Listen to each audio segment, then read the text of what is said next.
Welcome to this evening's event. As part of our Writers at Work series, we're very pleased to have Michelle de Kretser join us this week. My name's Belinda Castles. I'm a lecturer in creative writing in the English department here at Sydney and coordinator of the creative writing program. Before we begin, I'd like to acknowledge that we're gathered on the unceded land of the Gadigal people of the Eora Nation, and I pay my respects to elders past and present. So this talk is part of a unit on the Masters of Creative Writing called Writers at Work. We're interested in the idea of writing as labour and the questions that arise from that. What kind of a worker is a writer? What kind of work do they do? How do they see the purpose, processes and responsibilities of their work? And this week, I'm very pleased to be talking to novelist and honorary associate of the English department, Michelle de Kretser.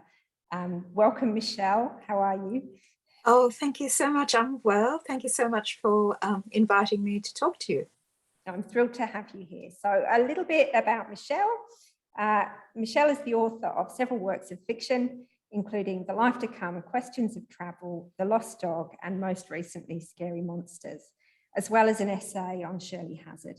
Among her many awards are the Miles Franklin Literary Award, the Prime Minister's Literary Award, the Commonwealth Writers Prize, and the ALS Gold Medal.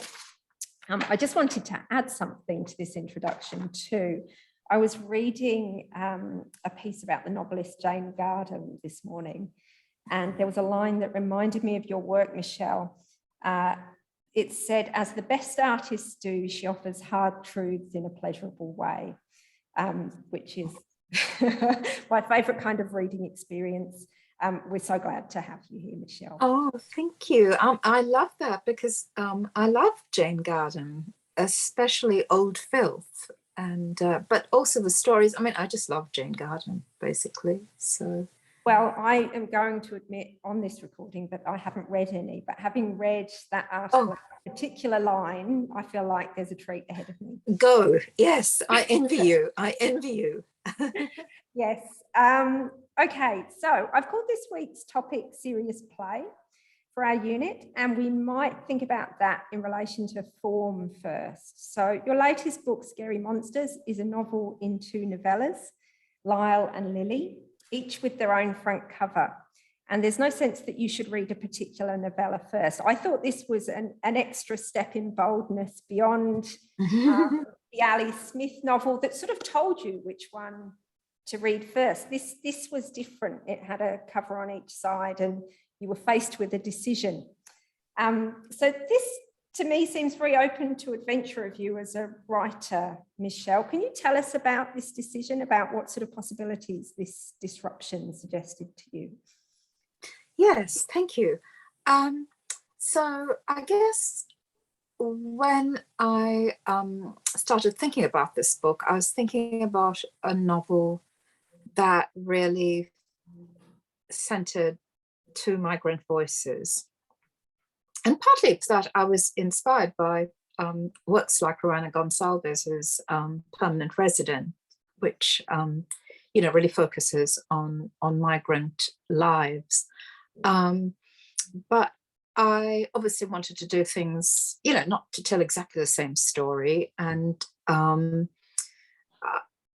one of the things that is inescapable about migration is that it really is something that turns your life upside down. And the results might be wonderful, but you do go through a period of bewilderment, of disorientation, of trying to figure out how to make sense of this new story that is your life suddenly. And so I thought about a form that would try to convey that to the reader. So to have a form that embodied the meaning of the story. And I thought of the flip format. And of course, I had read and adored the Ali Smith novel, How to Be Both, which is a novel about time, really. And I think that Ali Smith, in having the print run split, and so half, you might pick up a copy that's got the historical half first, or you might pick up a copy that's got the contemporary half first. I thought she did that very just sort of perfectly, really, as to sort of which comes first, the future or the past. And so this idea of the flip format was, connected to the meaning of the content of the novel. And there was something else as well, which was to do with my feeling, this is my 6th novel. I wanted to continue to put pressure on the novel as a form, which I think I did also in a bit in my last novel, The Life to Come, which is really 5 discrete episodes. But there is a character who links those 5 stories. So here I thought, I'm just going to take a deep breath, and I am going to have radical discontinuity as my principle to make us ask ourselves the question, what is a novel? Does it have to be a continuous narrative, which is what we think of the novel as? How much discontinuity can it bear? So to kind of, play with form was another very strong motivation behind that decision to use the flip format. I mean, I don't want to have any spoilers, but there is a kind of narrative bridge between the 2 halves of the novel. But it's only how should I say? I think it's only a potential narrative bridge. The reader must decide really whether it does constitute a bridge or not. That possibility is left open. So it's also a novel in which the reader has a lot of agency. And I like that, because I like books that give me that freedom, that trust me enough. I think it's a compliment when a novel trusts me as a reader, and I wanted to return that compliment to my readers. But it's funny, because for instance, it is completely up to readers, of course, as to which half they read first. But so often people say to me, so which half do you recommend we read first? So people I'm starting to realize people actually like to be told what to do. Maybe it makes people feel more secure as readers. And I always just say, look, it really is entirely up to you. Just because, I think your students are probably also interested in sort of, material, the materiality of publishing. So, the printed book is one thing. When it came to the audio book, we couldn't, of course, do a flip format. So we just have a little disclaimer, not a disclaimer, but, a little sort of note to the listener saying, this book is intended to be read in either order. Who decides what order to tell a story in? You decide. And so, please feel free to listen to it in, any order.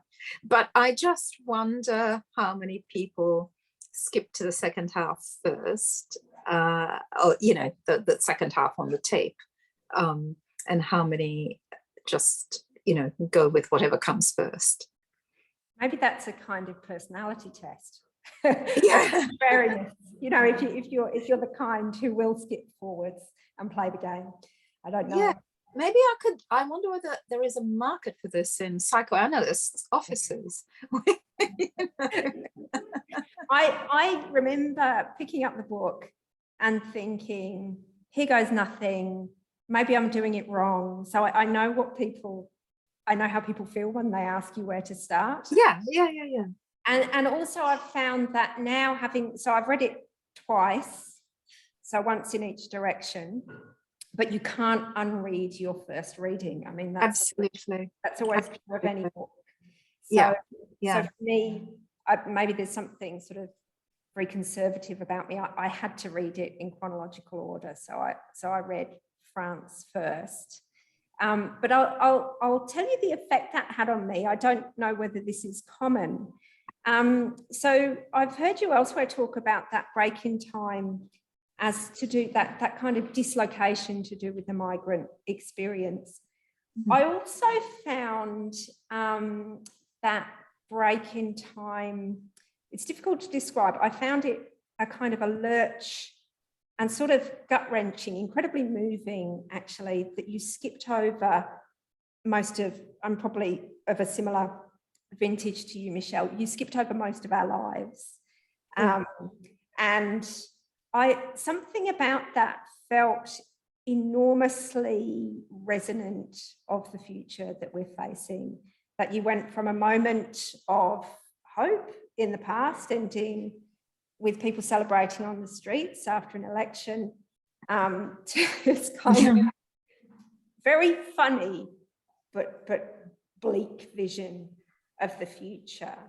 Yes. And I found something about that chasm of time without the softening of the present, without the gradual of the present. Really, I used to lie awake thinking about it. I found it really shocking. Oh, wow. Oh, well, thank you. Yeah, I mean, I guess, you know, there are always, when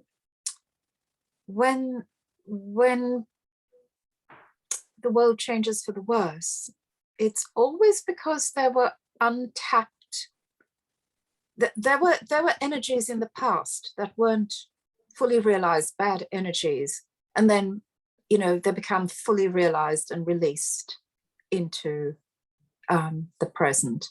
So in Lyell, so the narrator of the future section is called Lyell, and in Lyell's world, in Lyell's present, we can see, for instance, the Islamophobia that was present in Lily's world at the start of the 1980s has now just escalated, really. So it was a factor in Lily's world, but it wasn't a big factor, but it's a much it's a much grimmer situation, I suppose, in Lyell's world. So just things like that. So I suppose, but you know, I mean, I didn't, I did want people to think seriously about the kind of world that we might be moving towards. But I did also want to remind people that hopeful change can come at the ballot box. I hope it will come in Australia in next month. You know, it is up to us in a way, each of us. So yes, it is bleak, but there is still time to adjust. Yeah, it's the possibility. So a dystopia presents a possibility as well. Absolutely. In a different class last week, we were talking about Margaret Atwood last week, in the way she says that dystopias are not about the future, they're about now. Yes, indeed. Indeed. Thank you for that. Thank you, Margaret Atwood.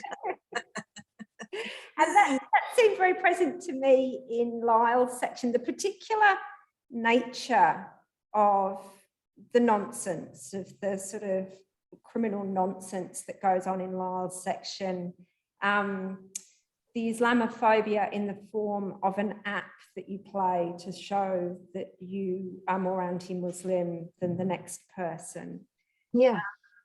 Something about that really spoke to our present and the ridiculousness of the forms that this stuff can take. And I think that was where I found a lot of the humour, that it's stretched, but not so stretched that it's unrecognisable.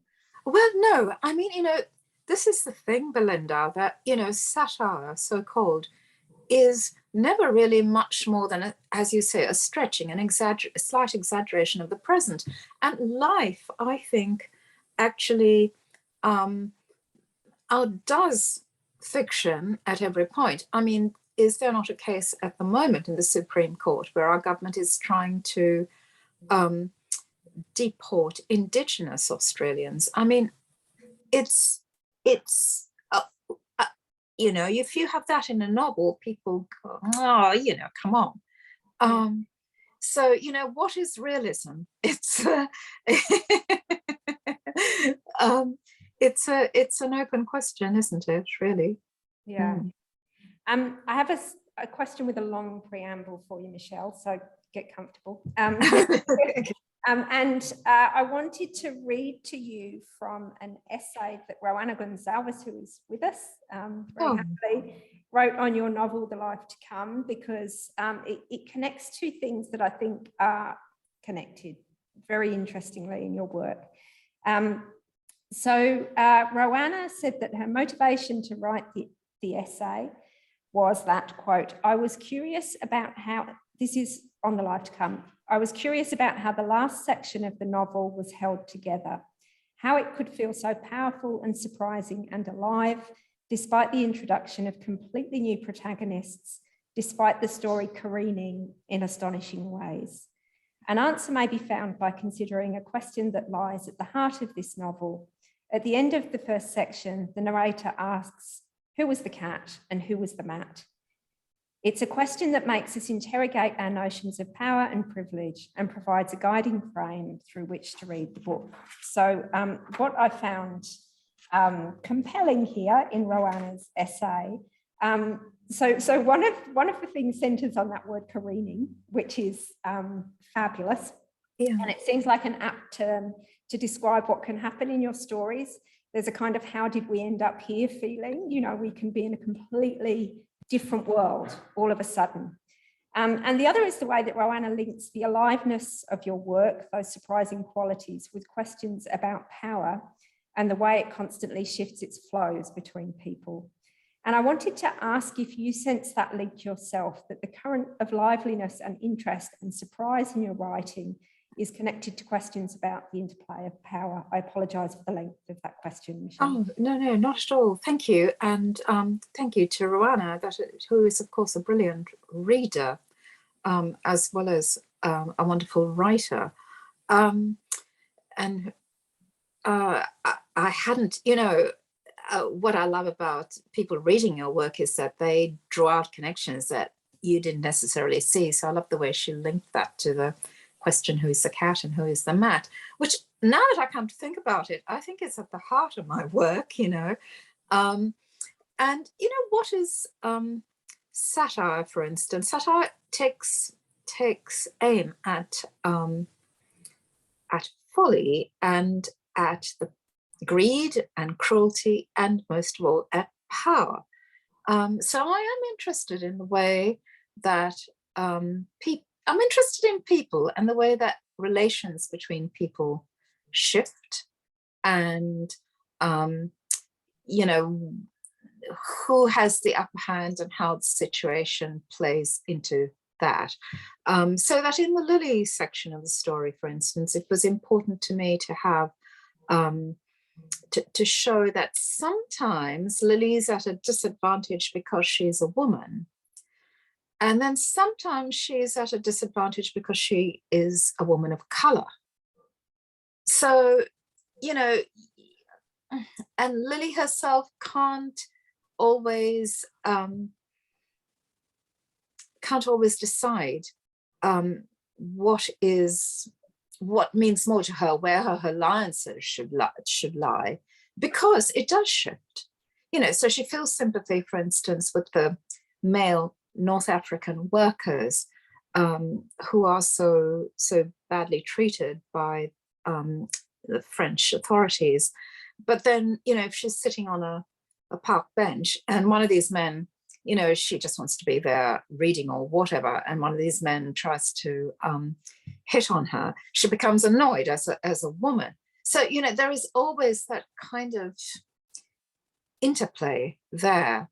And there's a kind of refrain in the Lily story, which is, which one counted more, which counted more, being a woman, being a woman of color, being rich or being white or being poor or being whatever, which of these things counts, which of these things counts most, because it does shift, I think.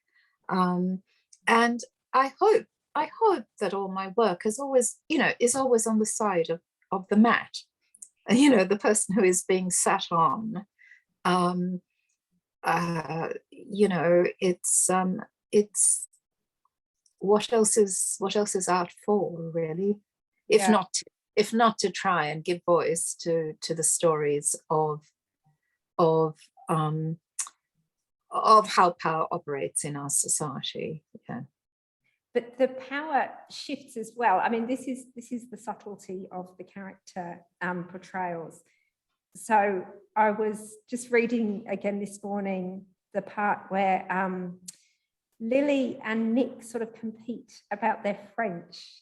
Yeah. So Lily in some ways is powerless. When she walks the street at night, she feels herself to be powerless. But in this speaking of French to two people who are English speakers, that competitiveness, it's there even in the smallest sort of interpersonal, just little elements that I'm sure nobody would ever admit. And I think that's one of the really enjoyable things about this kind of humour, that it exposes things that we would never admit. Competing about French. Who would admit they were doing that? Happens all the time among, students in, in a French context, Anglophone students in a French context. Yeah, there are people who, they after sort of 6 months there, say, oh, I just can't remember what is that word for? That thing, that, oh, a book. Yes, I've just remembered the English word. Oh, come on, Yes, it's marvelous. Okay, so I think this is the case, but I could be wrong, Michelle. I think this was the first time that you had written something set in the future. Is that? It is the first time set in the future. Did that feel scary? It did. It did. I am probably more comfortable in the past or the present, but one of the things I wanted to do with this book is in itself a kind of scary monster, because I set out to scare myself with it. I wanted to, this is part of, trying to stretch myself as a writer, because where writers go, I wouldn't say wrong, but where writers go stale is in repetition. And, there is always a temptation when you have published successfully and written in certain ways to repeat that, because you can do it and it works. And this is absolutely the enemy of art. Competence is the enemy of art. It really is.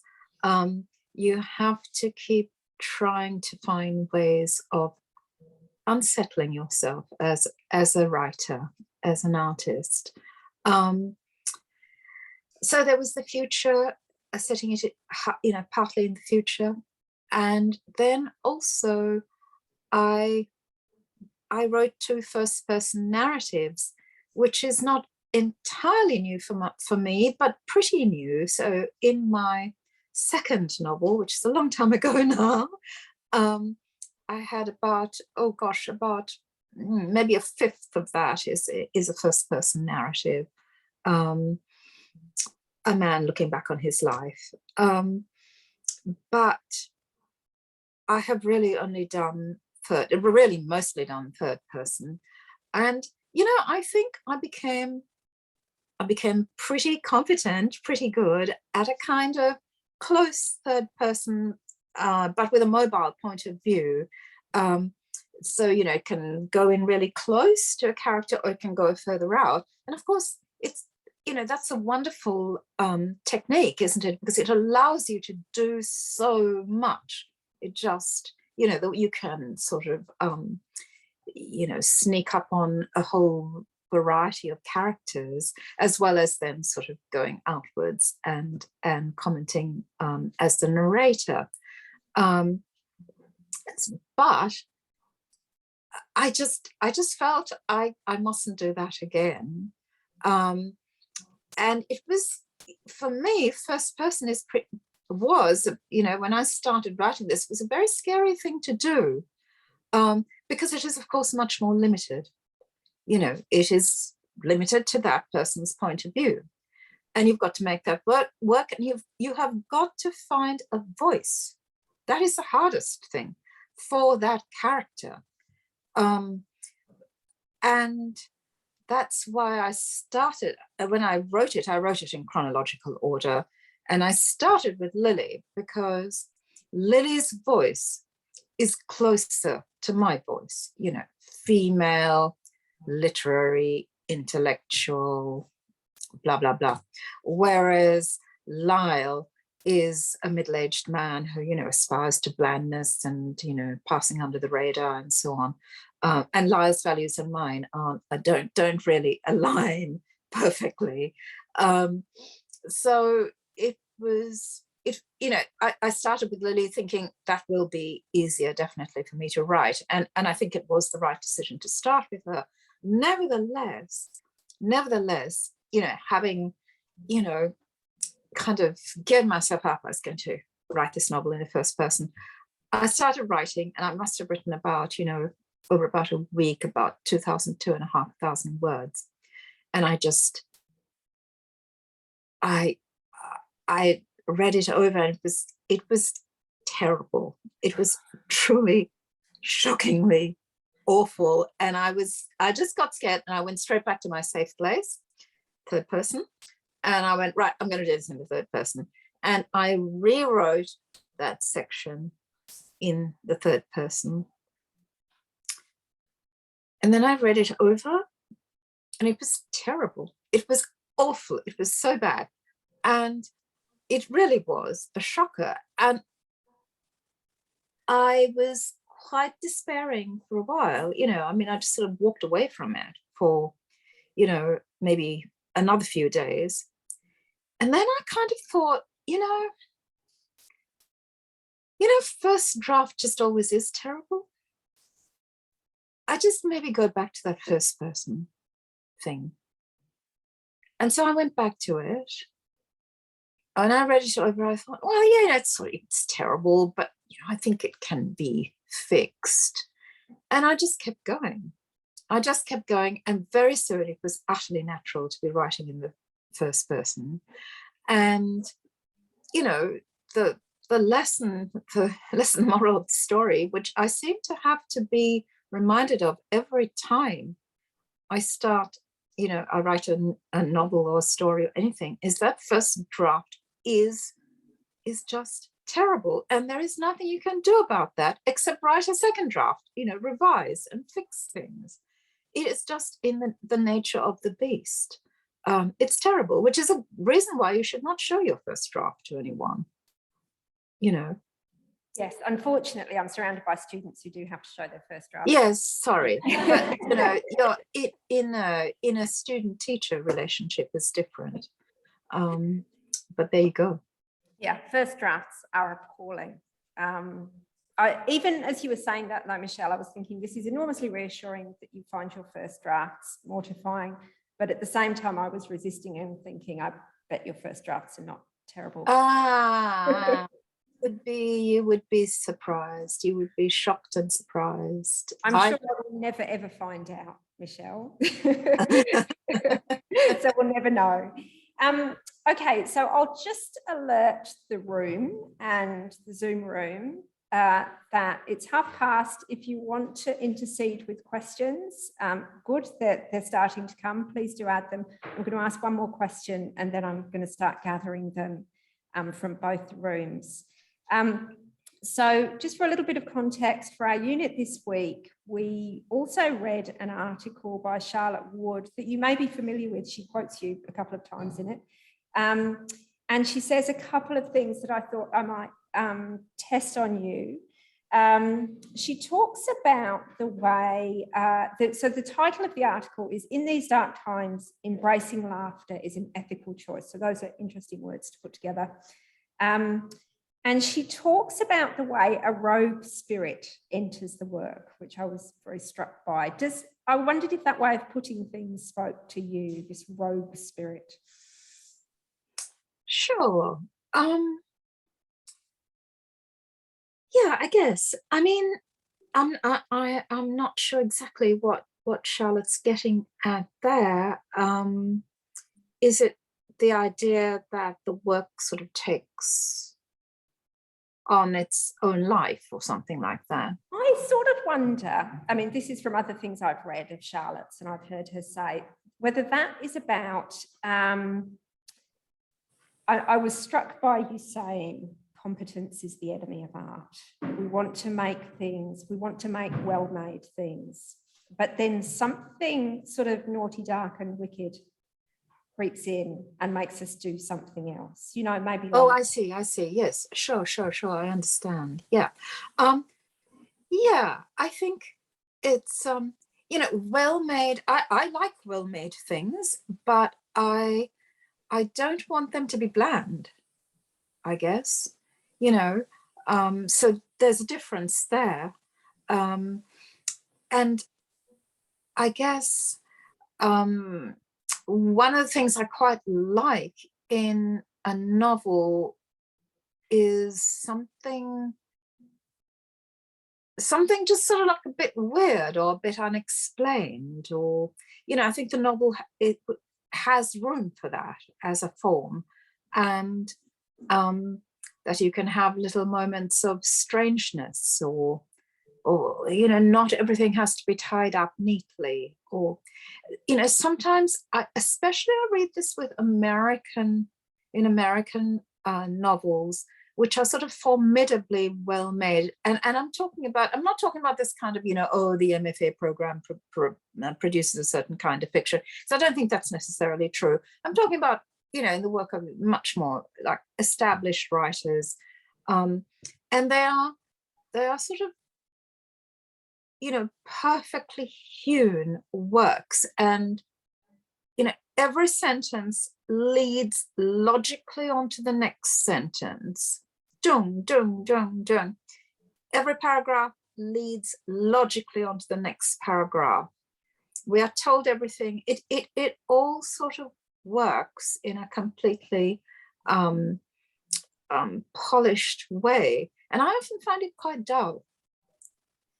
I quite like, you know, to do something unexpected between sentences. That's a good thing to try for, I think. You know, just the sort of the knight's move in chess, you know, go sideways. It's a great thing to do between paragraphs as well, you know, move in an unexpected way. Yeah, I like that feeling when you're reading of what just happened. Yeah. Yeah. Okay, so let's have a look at the chat, which I think you can see to Michelle. Sure. So we have a question from Gabriella, who loves your work, The Lost Dog. She says her PhD is about creaturely encounters in Anthropocene fictions, looking at your novels and those of Charlotte Wood. The Life to Come is quite provocative in terms of challenging Western relationships to non-human animals, especially in light of looming climate disaster. I was wondering if you could expand on how your relationship with animality and humanity has influenced your writing, and how you've approached the challenge of representing animals in fiction, as all written texts are at their heart anthropocentric. Great question, Gabriella. Thank you. Thank you. It is a great question. I'm not sure really what I can say that's useful. You know, I for 30 years I lived with always a non-human animal in the house, dogs, and, you know, I like the way, maybe they are really like the sentence that the surprising leap between sentences. Dogs make unexpected things happen, you know.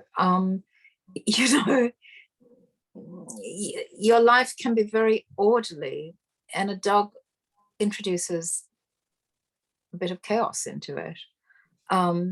So I just like that. All my dogs are, I'm afraid, drawn entirely from life. So they're always my dogs. Sometimes they're other people's dogs, but mostly they are my dogs. And yeah, what can I say? I think it's good to remember that we are only one part of the animal kingdom, you know, and that while, speaking of power, you know, I mean, there is that thing, we feel powerful in relation to animals, but if we were alone and unarmed in the forest, we might not, you know. So yeah, it's probably a very bad answer to a good question, but it's all I can come up with. Part of the reason is I can hardly remember my previous books, you know. I do forget them. Can I ask you, if all of your dogs are based on real dogs, who is the dog in The Lost Dog? Who was he based on? My dog Gus, who was the first dog I had as an adult who got lost. And yeah, so nothing else in that novel. I mean, the people are always made up, but the dogs are always real. So it's a way of memorializing them, I suppose. Alan, at the start of the Lyell section in Scary Monsters, he is sort of, he looks different from my dog Minnie, because I couldn't bear to write about it because, you know, Alan doesn't live very long. But yeah, it was about Minnie's last moments on Earth. Thanks, Michelle. So I'm just checking in the room here if there are any questions. Does anyone have a question for Michelle? Yes. I may have to repeat it.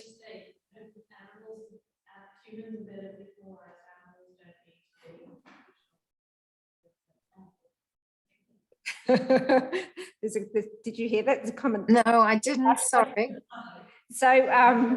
So humans need fictionalizing, but animals are perfect as they are, so they don't need fictionalizing. Yes, that's a good way of thinking about it. Yeah. Okay, I'm going to push on with my questions, and I'm happy to be interrupted in the chat or in the room. Just wave at me. Okay, so another thing that I wanted to bring up from Charlotte's article was the way she talks about laughter in dark times as a psychic expression of disbelief, a refusal to believe that what is happening is actually happening. And this suggested to me a kind of resistance. Humor as a way of saying, I don't accept this. And I wondered if you had any thoughts about that. Yes, that's a very good point that Charlotte makes. I think it is a wonderful form of resistance, really, and that we should always laugh at the powerful, always, you know, whoever they are. And yeah, I guess that was part of my thinking behind the Lyell section. And I was really influenced there by thinking of the work of the German expressionists in the 1930s, the 1930s being fairly dark times as Germany slid deeper and deeper into fascism and eventually, of course, into the war. But you know, those paintings are they're not caricatures, but they are exaggerated to show the grotesque features of society, you know, the people and their values and society as perceived by the various painters, people like Otto Dix or Georg, I think, Gross. And so I guess I was aiming for something of that effect in the Lyell Section, that, you know, there would be sort of very black exaggerations, but not so far removed from our world that we would not see a connection with it. So that's one reason why I didn't want to set it in the far future. I didn't want there to have been complete ecological collapse, for instance, or, you know, to have a whole lot of kind of, you know, new technologies that we don't have yet, because I really wanted people to connect it with our world. And I think if the dystopia is too far removed from our world, it's easier for readers to shrug it off and say, oh, well, but, you know, that has no relation to me and the way I live my life. So, yeah. Yeah, something I found in the sense that this was in near future was that things are not done and dusted. That it's kind of, there's a continuity. Something is still in play here. That I found not bleak, not grim. That section. Okay, so Sharmila asks, hello Sharmila. Considering your background hailing from a former colony, I wonder if the play with form in your last two novels somehow has undertones of an effort at decolonising literature. Is pre-colonial Sri Lankan literature influencing you in any way? Oh, thank you. That's a good question. No, pre-colonial literature in Sri Lanka isn't really influencing me because I can't read fluently in Sinhalese and I have no Tamil whatsoever. And my memory of, you know, the Sinhalese literature I read was mostly poetry, you know, it was ballads. So no, not really. Is it decolonizing literature? I don't know. I think it is, I mean, I really think it is just, and you know, you get to a stage as an artist where you just want to keep exploring new forms and playing with forms. You know, think of Matisse at the end of his life doing cutouts, you know, having sort of painted sort of beautiful pictures for most of his life, just changing forms completely. I'm not saying I'm Matisse, but I think, you know, you develop the wish to work in to work with your material, to make it interesting for yourself, you know. And so I think that's really, it's a, you know, decolonizing literature. No, I wouldn't say it was actually. I mean, that wasn't in my mind. How it is interpreted is entirely up to, you know, my readers. But I would say it's an attempt to put pressure on the novel as a form. You know, if I write another novel, it will probably be a completely traditional, lovely little love story or something. So there, you know, I just like doing different stuff, basically. Yeah. Okay, I have a question while I see if any more come through. So we also listened to your interview with Sarah Holland-Batt, recording made, and we enjoyed that because Sarah visited us a few weeks ago. Oh, great.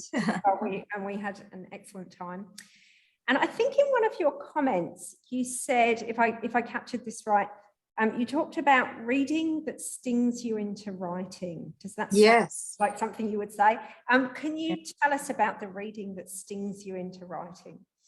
Okay. Well, I think there are some readers, some writers, sorry, who when I read them, I feel exhilarated. You know, I feel literature matters. I feel I want to write. There are other writers I read and I admire them, but they don't make me want to kind of continue a conversation, to enter a conversation, and the conversation of literature and be part of it. And how to define this, I don't know, because you know, so I mean, I think maybe in Sarah's, in that chat with Sarah, I might have mentioned Alice Smith. I think she's someone I always find exhilarating, you know. Fiona McFarlane, who used to teach at UCID, is someone whose work I find exhilarating in that way, you know. So this is more than inspiration to do with content or anything like that. I wouldn't say it's more than, but it's different from, you know.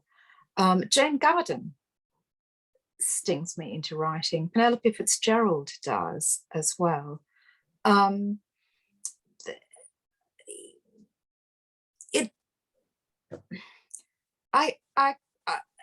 you know, those writers probably don't work for you in that way, or for Roanna, or, you know, I can't describe it. I think it is just work that makes you feel excited as an artist. Deborah Levy's, the first volume of her autobiographical trilogy, it's called Things I Didn't Want to Know, I think. I felt that with that volume, not with the other two. So it doesn't have to be every book that a writer has written, but there was something wonderfully sort of fresh and exciting for me in that book. Often it's just to do with sentences, the way a writer uses sentences. And I think, I'm sure you would agree with me on this, that writers read differently from civilians. You know, we, you know, I remember asking a friend of mine saying that, you know, her husband was reading a particular novel. The husband is a novelist, she's not. And I said, oh, what does he make of it? And she said, you know what he said? He said, I like her verbs, but I don't like her adjectives. And I thought that's such a wonderfully writerly sort of response to a novel. You know, I like the verbs, I don't like the adjectives. Yeah. And I feel like that, you know, when people sort of the question of what is a novel about is so, it's important, of course, you know, one doesn't want to read a novel about nothing, but it is at least as important is how is it made? That is the question I ask myself when reading a book. How is it made? You know, and that to me is where the real excitement lies. I mean, sometimes, I mean, no, of course the content is important. You don't want to write, you know, but I think if a writer is writing in interesting ways, they write about interesting material. I think, you know, I don't think it's possible to have a book that's exhilarating about boring, you know, with boring content. It's possible to make perfectly lively content quite dull. That is entirely, I say this all the time. Yeah, this is the great fear that haunts every writer. Yeah, I'm killing it. I'm killing it on the page. Yeah. I'm just going to glance up at my class. Is anyone waiting to ask anything? Are you all okay? Oh, yes. Yes, it's particularly looking at questions of travel, and looking at the impact that your exposure to a variety of cultures has had on your writing, and whether you believe that's been quite a positive and fundamental influence in allowing you to put yourself in potentially new ways that you otherwise wouldn't have physically embodied those travel experiences. Okay, Michelle, I'm assuming you couldn't hear that. I couldn't. Okay, so we have Sophia in the room, who was a big traveller, and she's asking about the ways in which, having travelled, so she's thinking about questions of travel. Travelling, has it made a difference to you as a writer, embodying those travelling experiences? Has it shaped your writing?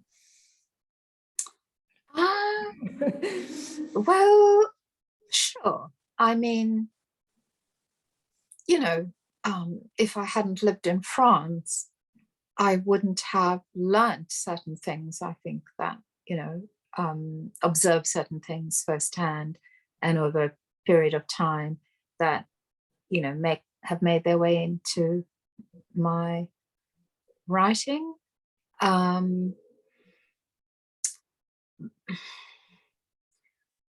Moving from Melbourne to Sydney has made its way into my writing.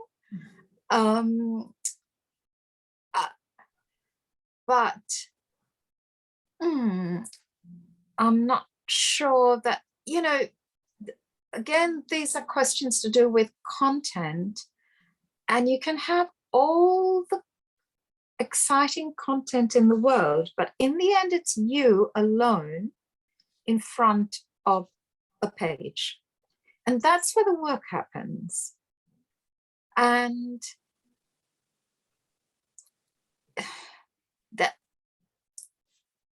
it's just how you know, people who never leave home also write good books, you know. I'm sure, well, you know, I don't think Jane Austen traveled very much or very far at all, but she wrote some, you know, really wonderful novels. And the Brontes, did they even leave their parsonage? I don't think Emily did. Oh, well, I mean, the Moors, of course, but, you know, quite a small radius. The work happens between you and the page, and that's, you know, since it's called Writers at Work, I think, you know, you can go away and you can do whatever you like. You can do it in another country, you can do it in your own city, but it's really how you transform experience into literature that matters, and that is work. That is work, and it happens, you know, alone in a room. Yes, it doesn't look very exciting what's happening, does it? No, it doesn't. That's why writers, you know, no film ever really shows a writer satisfactorily, you know, it's just too boring. So I have another question that I might squeeze in the absence of anything in the chat. So something that I was noticing about the way that Lily thinks about her future, it's as though she sort of looks at different stories and tries them on. So there's this business of Simone de Beauvoir, bold, intelligent woman. And then they play Blondie Records, Debbie Harry, sexy modern woman. And then I was thinking about Lyell as well in his efforts to kind of translate the best form of being an ordinary, unobtrusive Australian. And the way he kind of reads stories to fit himself into. The dog, Alan, is part of the story of being an ordinary Australian. And I wondered if you could tell us a little bit about this, what's happening when characters are casting around for narratives in this way. I thought it was a really interesting way to present characters. Yeah, thank you. It's a good question. I guess it's really about self-fashioning, really, which I also sort of wrote about a bit in The Life to Come.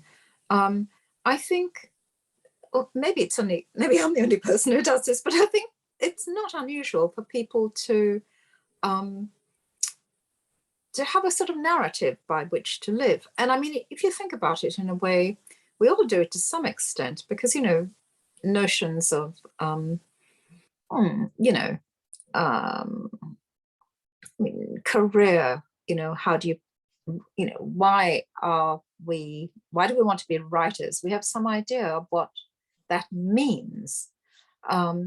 What, you know, the story of nation, for instance, you know, what does it include? What does it leave out?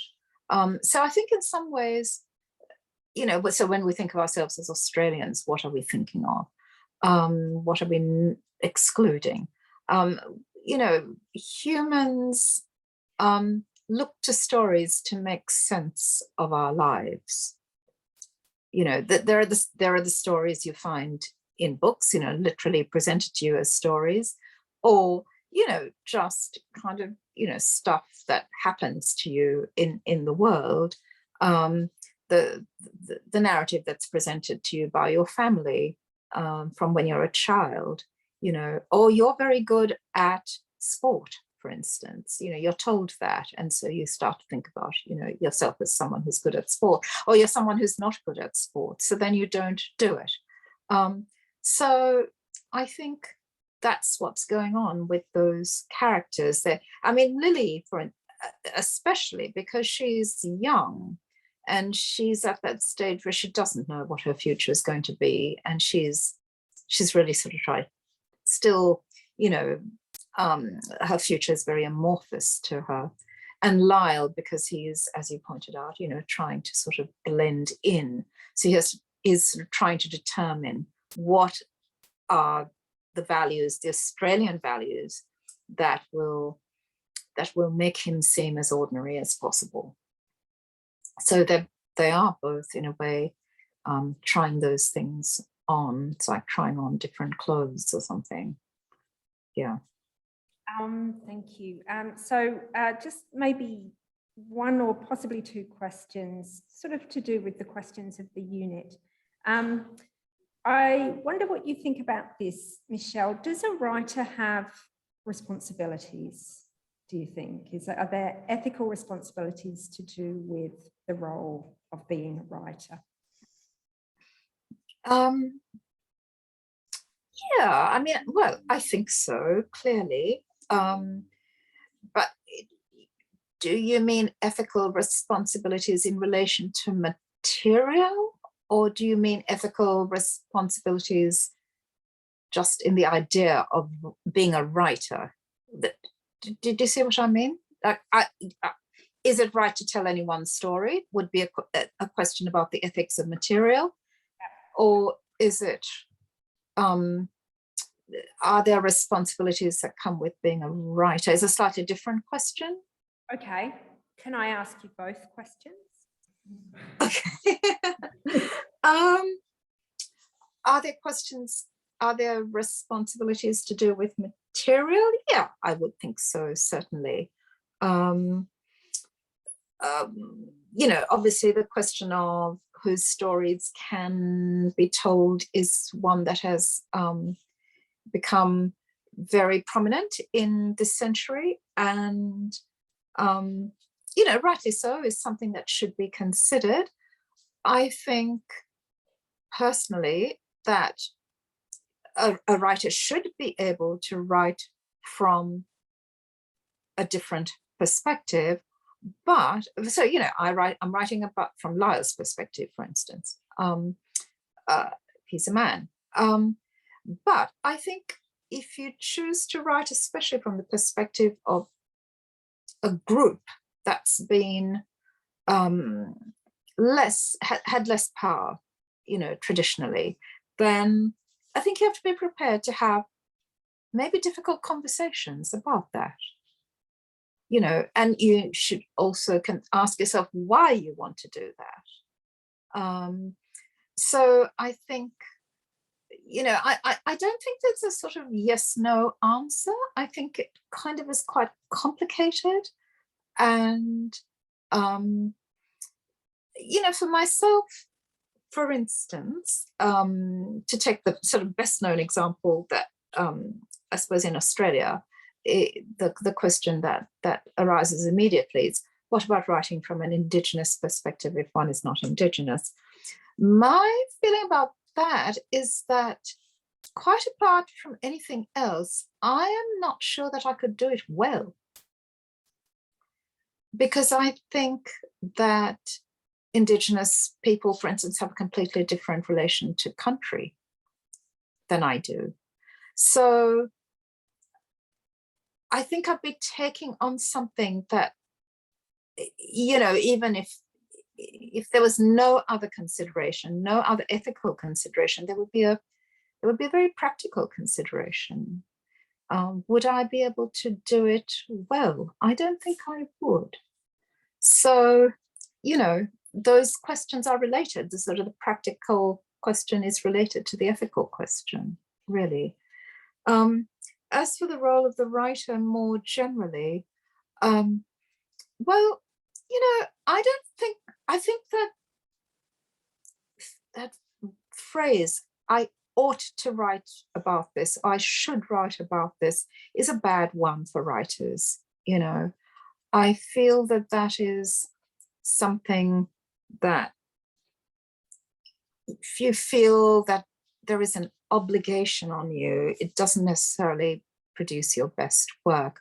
I think you have to want to write about something, you know, and you might also feel you should, but you have to want to beyond that. You know, it has to be something that really, a narrative that you feel compels you, rather than just narratives that you feel is the right thing to do, is the ethical thing to do.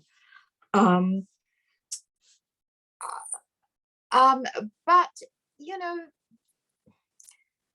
as I said, you know, I think, for instance, I hope my books are always on the side of the underdog, the people with less power. But, you know, I would, you know, I don't feel I have to, for instance, write about being a person of color. I don't feel I have to. And I haven't. And that's fine by me, you know.